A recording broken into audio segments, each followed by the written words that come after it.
Assalamualaikum warahmatullahi wabarakatuh. Waalaikumsalam warahmatullahi. Apa kabar Bang Ihsanuddin Nursi pagi ini? Nah, nampaknya hujan merintik di bagian Jakarta ini, Bang. Bagaimana Bang? Ini ada kisah para pemerhati hukum tata negara dan praktisi yang dulunya tuh kalau kita wawancara bilang kita harus percaya kepada Bawaslu, kita semua proses sesuai prosedur. Tapi tahu-tahu beliau pada bikin film namanya Dirty Vote. Dirty Vote, salah nggak saya nyebutnya. Pagi ini sudah 13 juta pendengarnya ini. Dan juga saya ada kalimat yang mungkin Bang Ihsanuddin Nursi bisa terangkan tentang politik gentong babi. Apa maksudnya lagi itu? Itu yang pertama Bang. Dan juga kisah tentang beras. Saya nggak ngerti ini beras kita kok tahu-tahu jadi susah. Saya kemarin ada keluhan dari asrama ini. Dapur bilang harga beras naik Bang. Ini 2 ton harganya lain sekarang. Hampir 15.000. Masya Allah. Apa yang terjadi dari politik pangan kita sekarang ini? Dan juga tentu saja berita-berita lain Bang yang berkisar di antara dinamika hari-hari ini. Walaupun sekarang ini di hari radio, kita juga ingin dengar tentang Uni Eropa nampaknya sedang menyorot 313,3 miliar masuk kantong salah satu menteri. Apa yang terjadi sebenarnya di balik pemberian Miret 2000-5 ini? Silakan Bang Ihsanuddin Nursi. Bismillahirrahmanirrahim. Yang pertama saya kutip dulu pendapatnya Jimmy Carter, National Democratic Institute di 2004 setelah menyaksikan pemilu 2004. Dia mengatakan di International Herald Tribune sebagai in majority Muslim country, demokrasi has won. Di mayoritas di Mesir, negara di Mesir, beragama Muslim. Bukan, dalam perjalanan dari Jakarta kembali ke Washington. Setelah dia mengikuti proses amandemen Undang-Undang Dasar 45 dan kemudian pemilu 2004, dia menyatakan di mayoritas berpenduduk Islam, negara mayoritas berpenduduk Islam, demokrasi telah menang. Nah, itu dia. Itu kalimat pujian, kalimat ejekan, kurang lebih. Yeah. Ya kita paham lah kalimat itu. Siapa yang bicara untuk mana? Yang akibatnya sekarang ini begitu Bang. Iya, jadi kalau ada film yang ditonton dengan 13. Ini udah lanjut. Silakan Bang. Jadi kalau dilihat ada film 13 juta dilihat, itu dan pembuatnya dan para bintangnya siapa? Itu karena mereka sedang membela demokrasi. Yang di negerinya sendiri, di negerinya sana, di negeri mbahnya sana, juga sedang mengalami krisis moral, krisis mental, krisis sosial yang luar biasa. Luar biasa. NATO mau dibubarkan sama Trump gitu. Jadi saya dan kalau mau bicara pemilu jurdil sebagai lawan dari pemilu curang, saya mau tanya balik ke semua para pendukung demokrasi. Pemilu mana di dunia yang tidak curang? Pemilu mana di dunia yang sungguh-sungguh jujur dan adil? Pakistan sekarang lagi uring-uringan ya gitu. Oh iya, Pakistan lagi uring-uringan antara Nawaz Sharif sama lawan Imran Khan gitu kan. Karena memang di 2024 ini ada 30 negara yang sedang menyelenggarakan pemilu. Itu artinya seperti data yang pernah saya sampaikan, Barat berhasil, Amerika tepatnya, berhasil menyebarluaskan ajaran demokrasi, hak asasi manusia ke sepenjuru dunia. Dan dalam perspektif politik, itu artinya hampir 80% lebih gitu ya. Negara-negara yang berhasil disusupi, berhasil ditanamkan demokrasi, dan hampir 80 sekian persen lebih menerima ekonomi neoliberal, dan semuanya negara berantakan. Semua negara menerima prinsip demokrasi dan neoliberal, itu tidak ada yang namanya betul-betul peaceful and harmony. Tidak ada yang betul-betul damai dan harmoni, itu nggak ada. Nggak ada yang damai dan harmoni, itu nggak ada. Itu jadi kalau ada orang yang mencoba bicara tentang yuk kita damai, yuk kita tentram, yuk kita itu mimpi itu, karena beda pemilihan damai sama pemilihan jurdil itu beda gitu Bang. Jadi kalau mau bicara jurdil damai dalam perspektif liberal, saya baru tadi pagi menulis in liberal system not committed to peaceful and harmony. Dalam sistem liberal itu tidak ada mereka terikat dengan kedamaian dan ketentraman, tuh nggak ada. Nggak akan pernah ada kejujuran dan keadilan. Jadi mimpi kalau kita bicara kayak gitu. Itu yang kalau saya dengar. Bahkan kalau kita ngambil misalnya situasi sekarang, kenapa orang tetap ikut pemilu? Sudah tahu jelas ini bernuansa curang, dan curang bermula dari pemikiran sampai tindakan sampai pada kebijakan sampai pada DPT yang tidak pernah bisa ditunjukkan, DPT fiktif selalu ada. Dan itu kayak gitu. Dan kenapa tetap masih mau ikut pemilu gitu? Sampai akhirnya tadi Obama sendiri menyatakan in new beginning bahwa yang namanya demokrasi itu yang disebarluaskan oleh Amerika tidak kompatibel dengan semua negara gitu.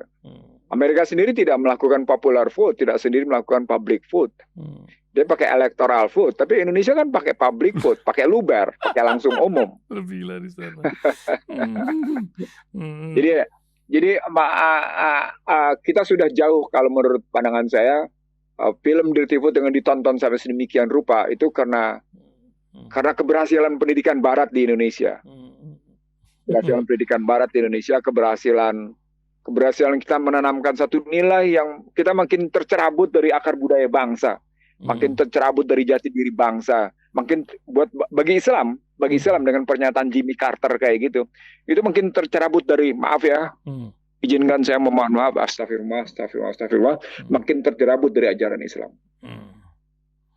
Maaf kalau saya harus bilang begitu, karena saya kebetulan memang berbeda dengan kebanyakan para ulama yang menyetujui model-model demokrasi kayak gini. Bahkan ada sekelompok yang menyatakan demokrasi itu mubah gitu ya. Saya tidak tahu demokrasi mana yang dia maksud sebagai mubah, karena demokrasi menurut Anies saja ada 500 pengertiannya. Sementara kalau pakai studi saya sedang di ruang kerja saya ini yang bukunya sampai kayak gini gitu. Itu paling tidak saya menemukan ada 19 makna demokrasi. Demokrasi mana yang dia maksud sebagai mubah kayak gitu. Nggak, kita sembarangan ngomong. Kita acap kali sembarangan ngomong tanpa kita punya rujukan. Sudah jelas dibuktikan oleh Barat sendiri. Barat sendiri yang membuktikan bahwa satu-satunya kitab yang tidak berhasil dimanipulasi, diacak-acak itu cuma Al-Quran. Apalagi tulisan manusia. Tulisan Allah aja mereka berhasil manipulasi kok. Al-Quran yang mereka hasil acak-acak. Jadi artinya ketika Al-Quran tidak berhasil diacak-acak, maka mestinya kita kembali ke dalam pemurnian pemikiran kita tentang Islam. Baliknya ke Al-Quran. Karena cuma satu buku di dunia ini yang nggak berhasil diacak-acak, yang tidak berhasil dijungkir balikan Al-Quran.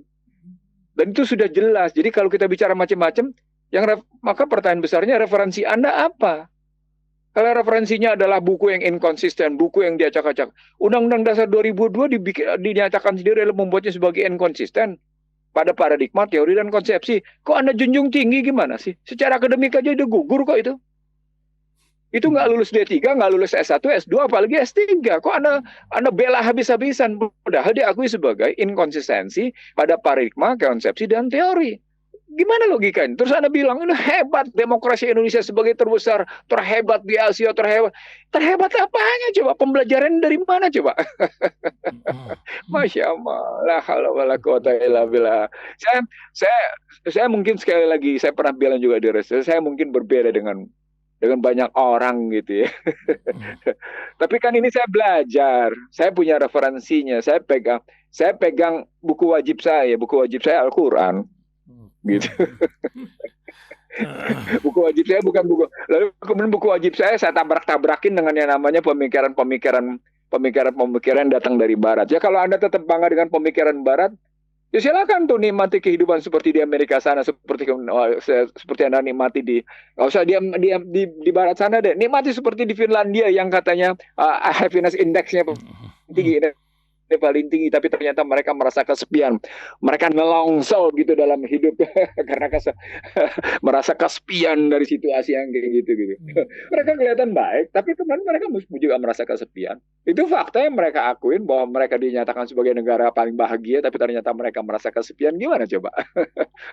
Jadi silakan Anda cari rujuk. Hai bangsa Indonesia, saya nggak bilang bangsa Indonesia deh. Hai umat Islam Indonesia. Cari coba referensi negara mana, masyarakat mana yang bisa menjadi rujukan dengan merujuk pada pemikiran Barat. Coba cari yang peaceful harmony. Nggak ada, nggak akan ketemu. Nggak akan ketemu. Tidak kita temukan itu gitu. Ya sekali lagi mungkin buku saya kurang nih dalam ruang kerja saya gitu ya. Tapi sekali lagi kalau kita ngelihatnya kayak gini terus kita bangga dengan kayaknya kita salah, tersesatnya cukup jauh deh. Tersesatnya ya kita nakar diri sendiri deh, nggak usah menakar orang lain. Saya Islam, maka pedoman saya cuma satu, Al-Quran. Saya tidak bisa pegang buku lain.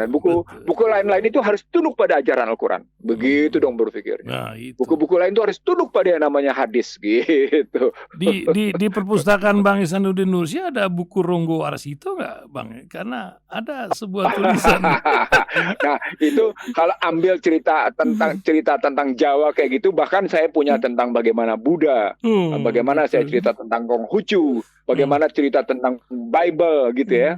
Di sini disebutnya Bible bukan Injil, disebutnya Bible gitu. Itu saya mencoba juga bikin studi banding, ada lah gitu 1-2 buku soal begitu gitu. Tapi yang ingin saya lihat dalam kerangka kita ini gitu. Saya mengajak kita merenung apakah kita sedang berkontribusi pada kesalahan atau kita sedang berkontribusi pada kebenaran. Nah, itu menarik. Kita sedang berkontribusi pada kebenaran, apa kita sedang berkontribusi pada kesalahan, pada keburukan. Itu kita harus bertanya tuh. Kita harus bertanya pada diri kita sebagai Muslim gitu ya. Apa yang sedang kita kontribusikan pada kehidupan sekarang? Karena kalau kita ikut berkontribusi pada keburukan, pada tegaknya kezaliman, ya jangan heran kalau yang tegak adalah kezaliman itu gitu. Jangan teriak, ini zalim, ini begini, ini tidak adil. Wong kita ikut kontribusi pada sistem yang zalim kok. Kita kontribusi pada sistem yang tidak adil kok. Kok teriak-teriak zalim, teriak-teriak tidak adil, teriak-teriak tidak jujur, teriak-teriak curang. Wong kita kontribusi kok pada cara-cara yang curang. Kita kontribusi kok pada cara-cara yang tidak adil. Coba logikanya di mana gimana?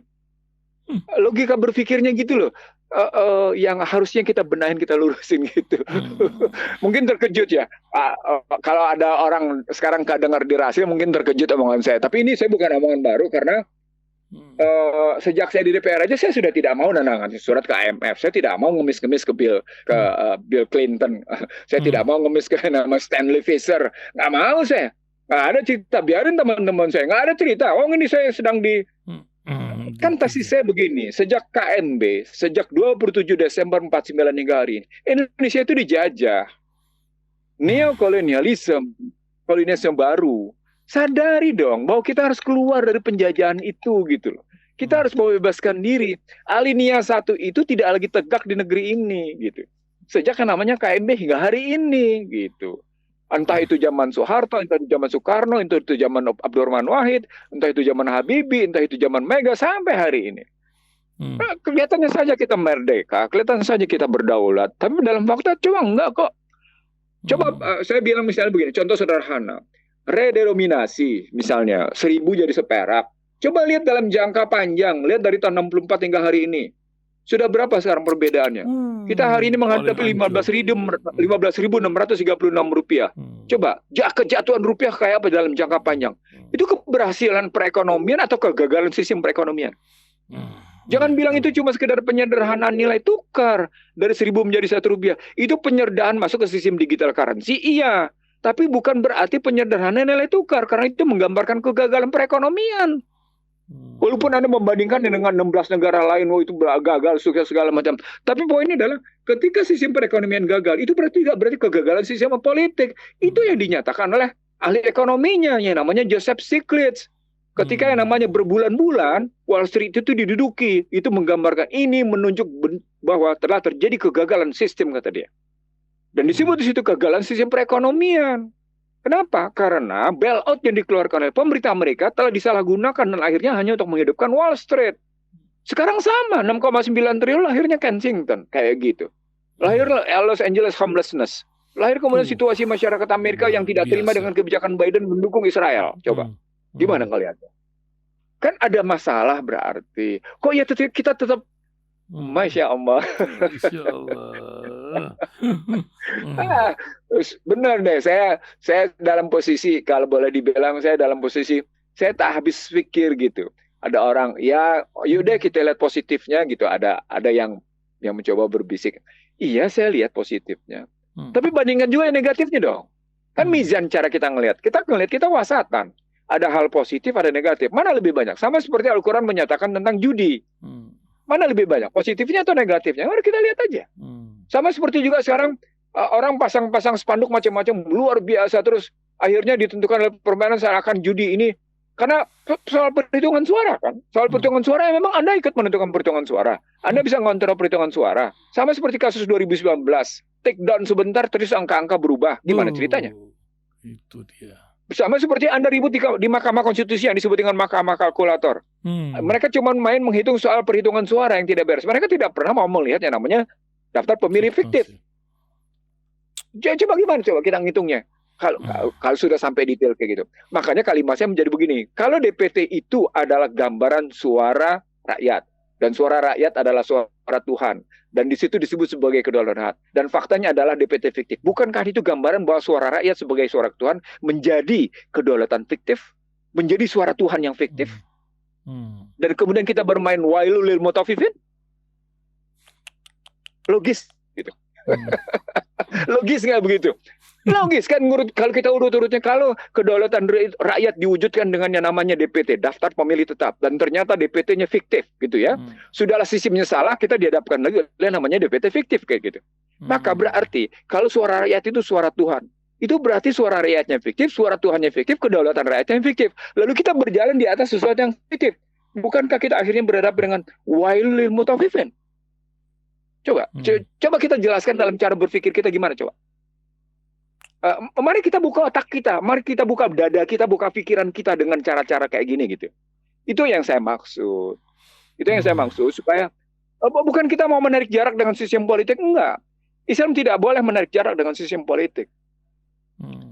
Kalau melihat Afgan, bagaimana menghadapi Rusia, bagaimana menghadapi Uni Soviet, bagaimana menghadapi Amerika, lihat bagaimana mereka tidak mengambil jarak dengan politik.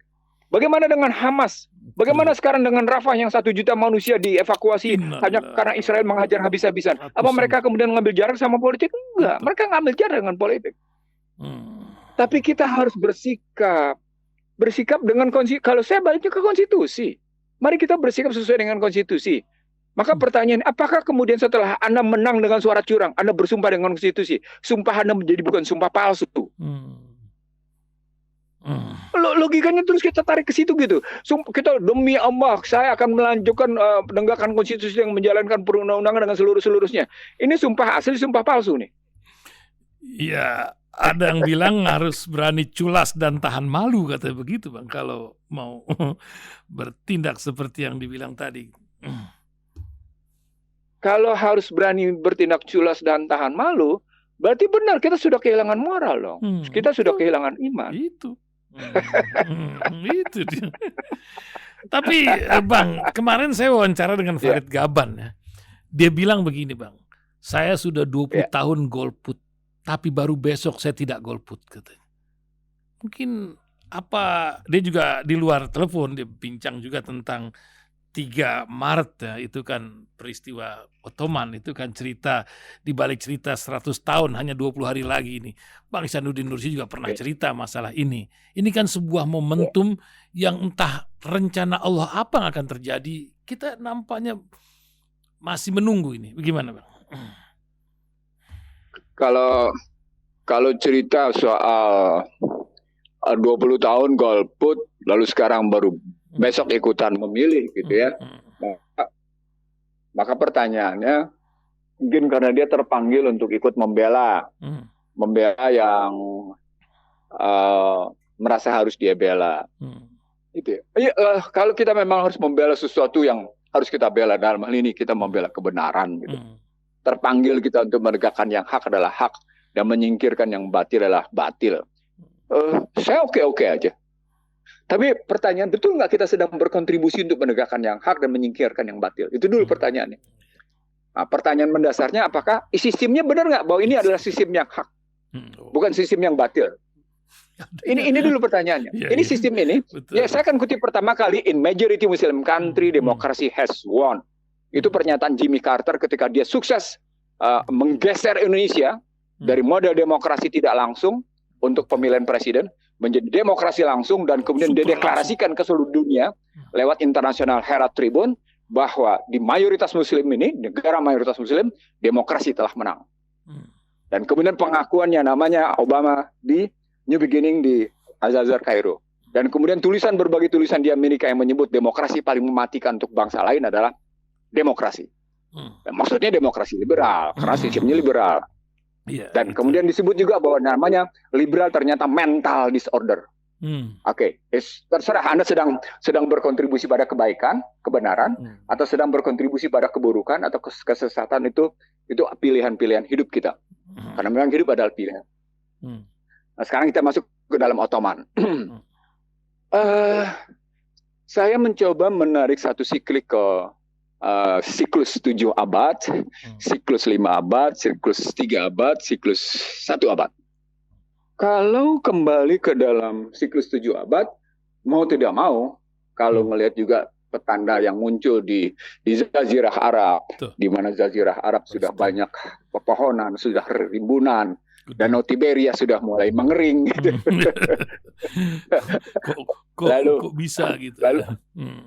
Iya, lalu kemudian sudah ada juga turun hujan, dan sudah ada sungai-sungai terbentuk sungai-sungai di Jazirah Arab sana gitu. Maka siklus 7 abatan itu akan muncul, suka tidak suka itu. Nah, siklus 7 abatan itu berarti 7 abad ketika Rasulullah dari 570 ke 623 jelas tampil selama 23 tahun, terbukti bahwa ajaran Allah lah ajaran yang paling tangguh. Dilanjutkan oleh Khulafaur Rasyidin, selanjutnya sampai dengan Umar bin Abdul Aziz, dan seterusnya sampai dengan Maret 1924, walaupun itu menurut saya mengalami degradasi, mengalami penurunan.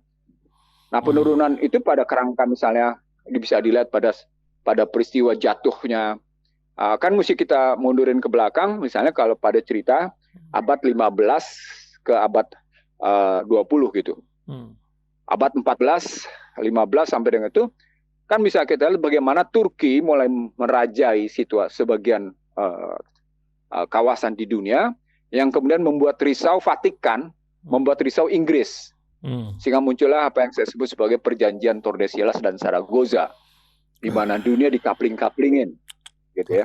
Dan sampai akhirnya Turki yang sudah meninggalkan dalam prinsipnya meninggalkan Islam, kerajaan tidak lagi peduli dengan yang namanya nasib bangsanya, nasib rakyatnya. Sistem ekspor impor sudah betul-betul terdikte oleh kedatangan barang asing dan utang yang terbentuk. Maka hasilnya adalah Ottoman jatuh. Nah, sekarang kita lihat dua negara yang berhasil bertahan dari model riba, ya. Dua negara yang berhasil bertahan dari model riba, berhasil bertahan dan menunjukkan kemenangan.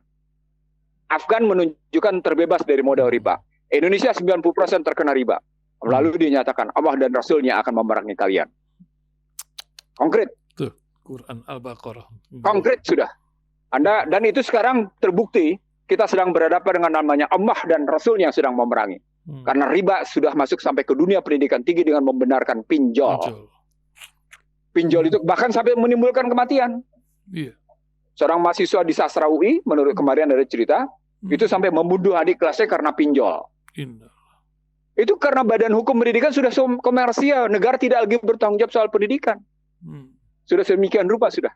Itu riba itu semuanya. Modal-modal perekonomian komersial riba semuanya sudah kayak gitu. Nah, Turki di bawah Ottoman itu jatuh kayak gitu. Kemal Atatürk bahkan bukan cuma sekedar itu, melarang penggunaan bahasa Arab, menyimpan semua pemikiran Arab. Bahkan seluruh pertemuan-temuan sains, ilmu pengetahuan, dan teknologi di Turki itu dibawa, dihilangkan, diputus jejaknya. Dijatuhkan habis-habisan, bukan cuma sekadar dijatuhkan pada prinsip kultur dan peradaban. sampai dengan sumber ilmu pengetahuan pun dipangkas.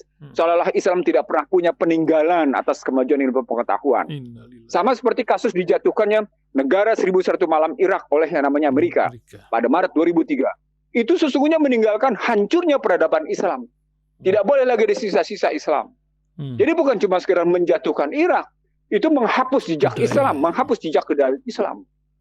Nah, sekarang timbul perlawanan secara diam-diam. Yang saya sebut sebagai connectivity war, yang mereka sendiri risau. Apa itu? Berubahnya sejumlah gereja di Arab sana, di barat sana, menjadi masjid. Itu tanda-tanda kemunculan tanpa perlu melahirkan persenjataan. Di satu sisi ada peperangan dengan persenjataan yang luar biasa, seperti kasus di Hamas, di Palestina, dan di Afgan, serta di beberapa tempat lain. Tapi di sisi lain, ternyata ada peperangan pemikiran. Matahari dari barat ini. Yang kemudian membuat risau. Gitu. Nah, itu tanda-tanda bahwa memang tidak bisa ditunda. Siklus 1 abad itu, siklus 7 abad itu nggak bisa ditunda. Nggak bisa. Karena Allah sendiri yang menyebutnya, aku akan pergilirkan. Pasti akan pergiliran. Suka tidak suka. Sama seperti kejatuhan, kalau mau diambil situasi Islam di Indonesia. Ini kan kalau saya bilang, ini titik nadir umat Islam di Indonesia sekarang ini. Saya ulang, ini titik nadir umat Islam di Indonesia sekarang. Dengan 72% tidak bisa baca Al-Quran dan lain-lain gitu. Titik nadir sudah. Anda tadi yang saya bilang, Anda sadar nggak kalau disebut demokrasi adalah suara rakyat dan suara rakyat suara Tuhan, tapi ternyata isinya adalah kecurangan. Bukankah itu gambaran bahwa suara Tuhan dicurangi? Bukankah bahkan suara Tuhan ditransaksikan? Kan gitu kan? Dengan Anda kasih bansos, dengan Anda kasih macam-macam, kan berarti suara Tuhan ditransaksikan. Kalau suara Tuhan ditransaksikan, bukankah itu menggambarkan kecurangan? Bukankah itu menggambarkan wailul lil mutaffifin gitu? Kalau saya melihatnya. Dan itu di Indonesia saya tidak tahu apakah memang peluang untuk bangkit. Saya bukan sedang menyebarluaskan satu pemikiran pesimis. Saya justru sedang menularkan cara berpikir sangat optimis. Optimis akan ajaran. Bahwa ini akan dipertukarkan, akan dipergilirkan. Suka tidak suka. Dan itu cara Allah. Tinggal pertanyaannya, apakah segelintir umat Islam Indonesia yang masih betul-betul konsisten pada al-imanu aqdum biqalbi iqalum bisan amal bil arkan itu masih berjalan di atas rel nggak seperti itu? Masih nggak dalam posisi intan surmah yang surukum wa yusabit akdamakum? Masih nggak dalam posisi? Dan masih nggak kita terbelah-belah, terpecah-pecah dengan aliran-aliran?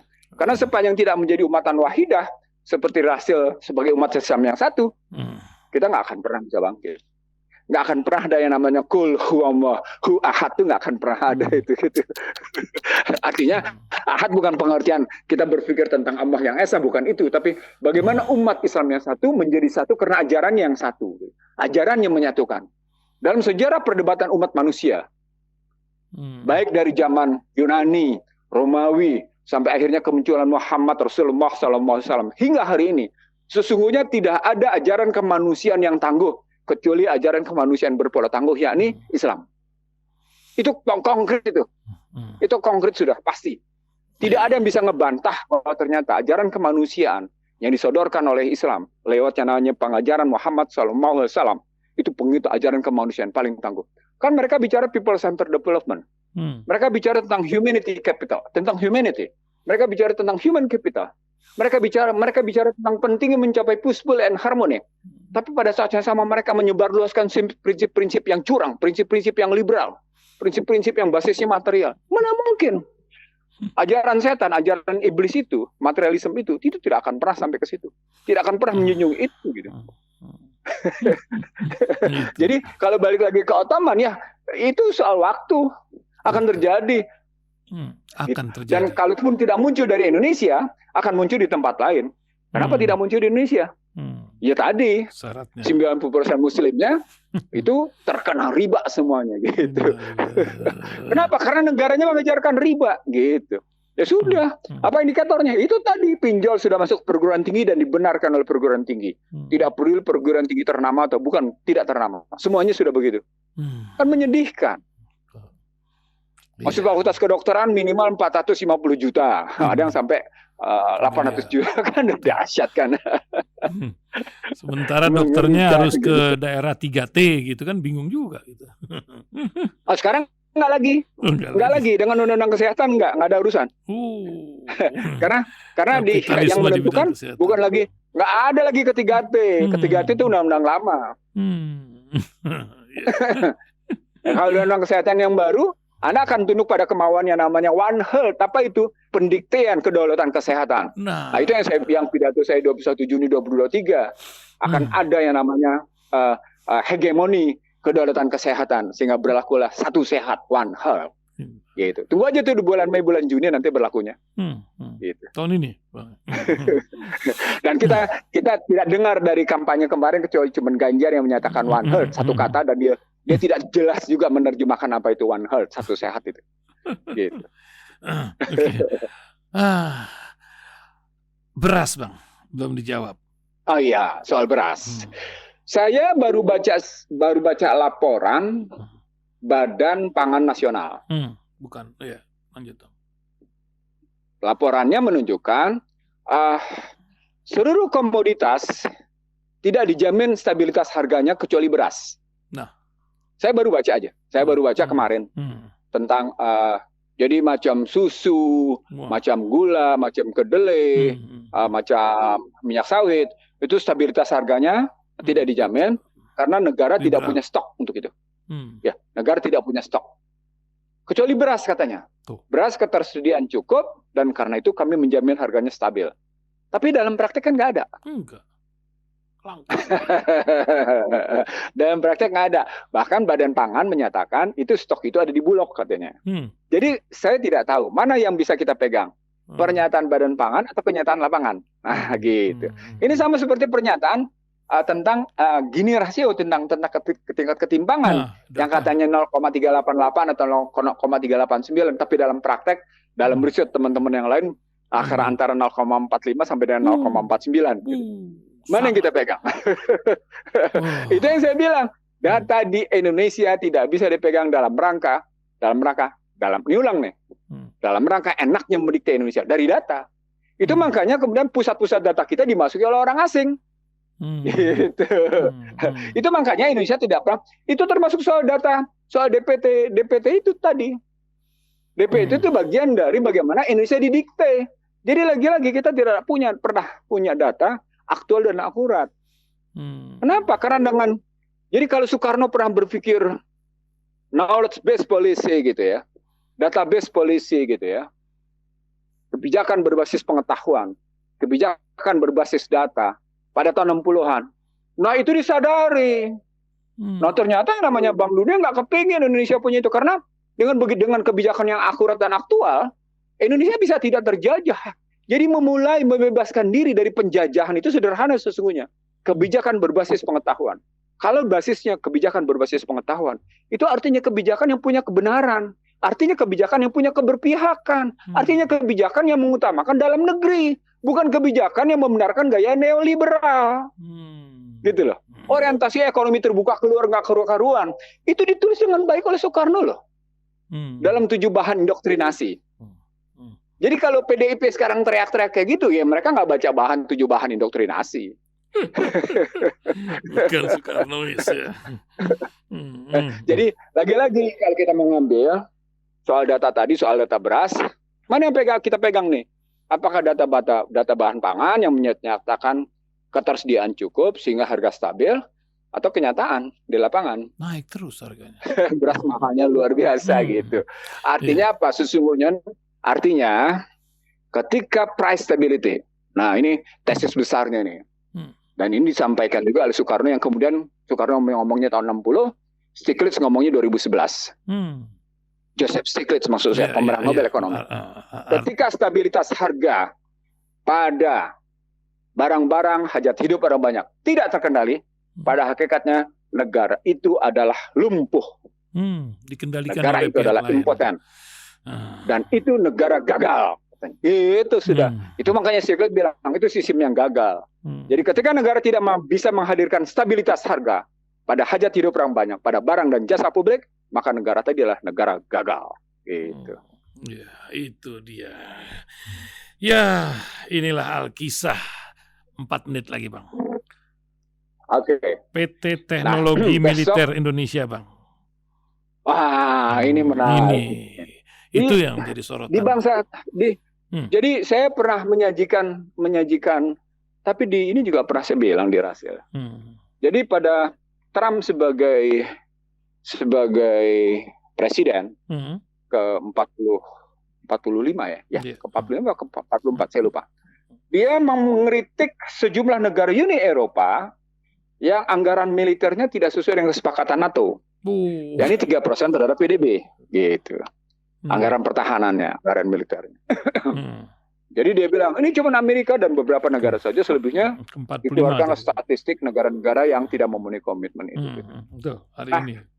Kalau kemudian Indonesia masuk ke dalam industri militernya, dan kemudian disebut sudah punya kekuatan dengan menghasilkan, bisa bikin pistol sendiri, bisa bikin ini sendiri, segala macam gitu ya. Saya dalam buku Prahara Bangsa yang sudah saya tulis tapi belum beredar, saya menulis tentang yang dibangga-banggakan Maung. Tahu Maung ya? Maung tahu nggak Maung? Maung, ya Maung. Jeep yang dibikin. Ya, Maung itu Jeep yang Bandung punya itu ya.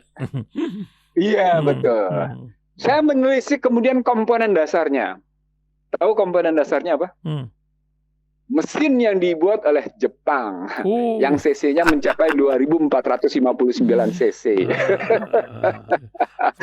Loh, kan artinya, coba bayangkan nggak, negara sebesar ini yang sudah saya kritik lama, sedemikian lama, satu generasi ya saya kritik, nggak mampu bikin blok mesin. Padahal ada universitas ternama di bidang teknologi, tapi nggak bisa bikin blok mesin. Bukan nggak bisa, nggak ada kemauan gitu Bang. Kalau bisa harusnya bisa ya Bang. Tapi nggak ada kemauan. Ada kemauan. Ada kemauan. Tapi pernah ingat cerita soal Hyundai, soal Bimantara, iya betul, Cikampek ya, betul. Soal pabrik mobil yang sudah ada isinya semua pabriknya, tapi tentu Jepang akan berpengaruh terhadap itu. Iya betul. Dan itu bukan hanya Jepang, bukan hanya Jepang, juga Uni Eropa.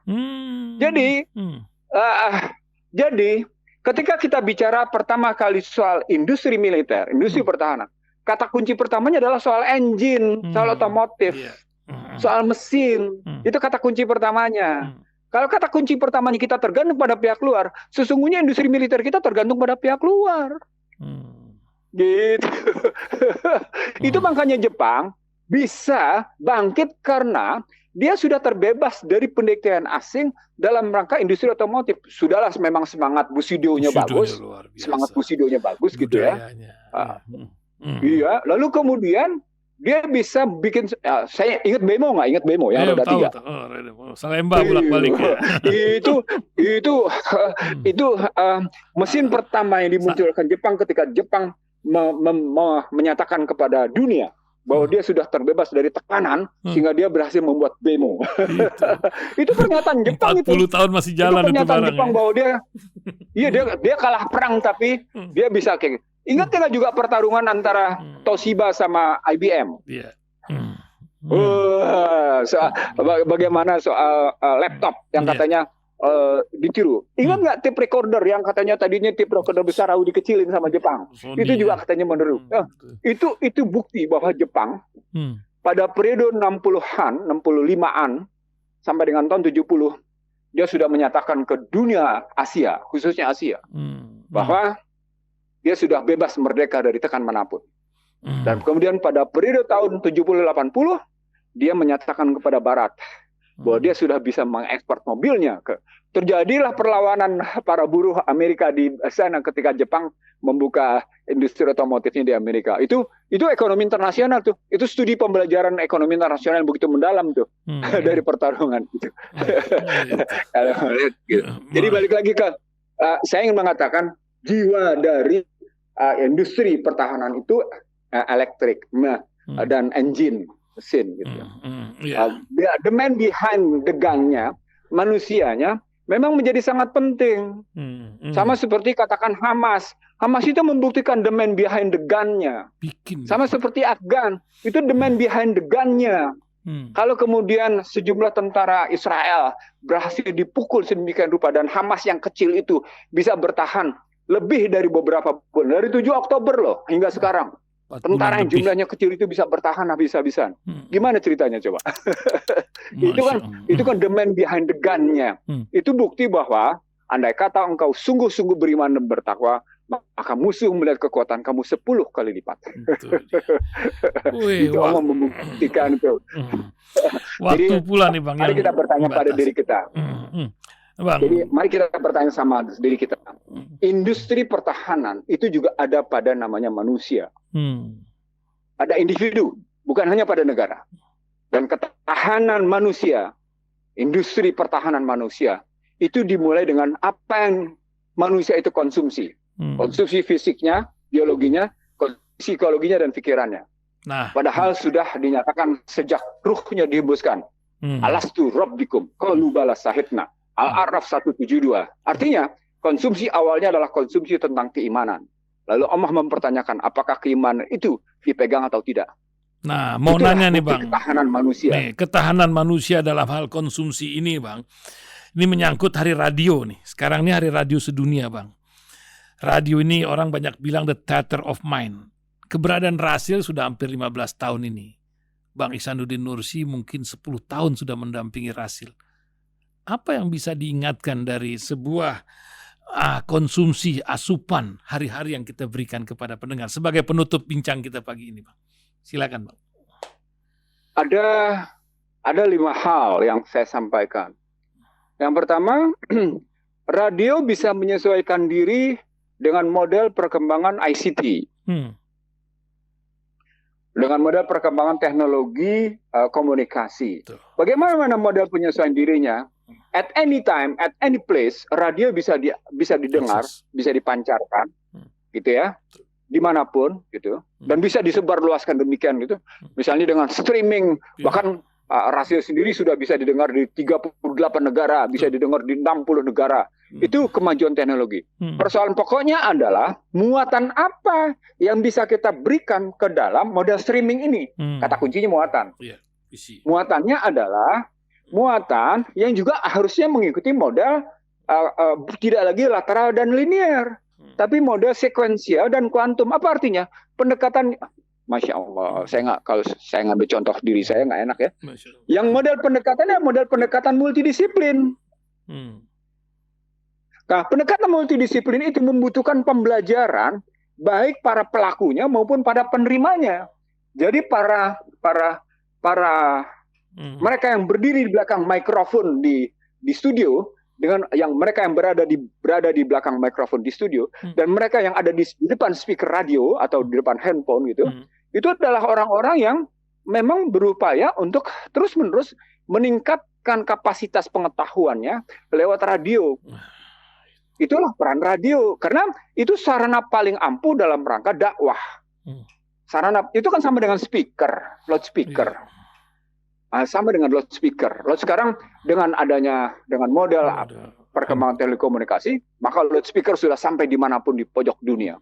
Itu artinya tergantung muatannya. Maka Rasil pertama kali, radio di seluruh dunia harus mampu mengimbangi bagaimana muatan perkembangan. Sehingga manusia tidak terjebak dalam kecerdasan semu. Apa poinnya? Rasil atau radio harus memperbaiki kecerdasan semu yang muncul lewat HP. Kan yang dimunculkan lewat HP, seorang Ihsan Talib akan memandang sesuatu yang sama dengan pendengar yang kelasnya tertentu gitu, tentang katakan misalnya tentang demokrasi. Padahal pemahaman tentang penyiar radio Ihsan Talib dengan pendengar di sana tentang demokrasi berbeda. Tapi di HP sama tertulis demokrasi. Kan gitu. Kita harus menjernihkan itu. Radio harus mengklarifikasi bagaimana makna pengetahuan tentang demokrasi, demikian dalamnya. Dan itu tidak lagi dengan model pendekatan lateral linear, tapi harus dengan pendekatan kuantum dan sekuensial. Kenapa? Karena sekarang sudah quantum computing. Quantum computing itu pendekatan multidisiplin.